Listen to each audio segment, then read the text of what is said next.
چې الله جل شانه کې یو انسان هغه غواړي چې زما فوري اصلاح وشي، نو خدمت باندې ډیره، او خدمت باندې د سړي عزت شرافت درجه کمیږي نه، په تکبر یې کمیږي، تکبر باندې کمیږي، تکبر باندې داسې کمیږي چې دا کوم سړی چې د غره په څوکه ولاړي که نه، د غره په څوکه هغه ته د لاندې خلک واړه واړه ښکاري، لیکن د لاندې خلکو ته دا سړی داسې د ماشي نه هم کم ښکاري، ماشي نه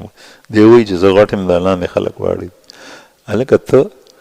چې وګورې دلته مونږ جهاز ګورو په اسمان کې، نو جهاز راته په مشکل سره ښکاري، د ماشي نه وړوکی ښکاري جهاز، او په یو جهاز کې 300 250 کسانې. نو کوم سړی چې هغه ځان ته ډېر اوچت وایي، هغه خلکو ته د ماشي د وزر نه سپک ښکاري. حدیث مبارک دی من تواضع لله رفعه الله، چې چا د الله جل شانه دپاره تواضع اختیار کا، الله جل شانه دی اوچتی.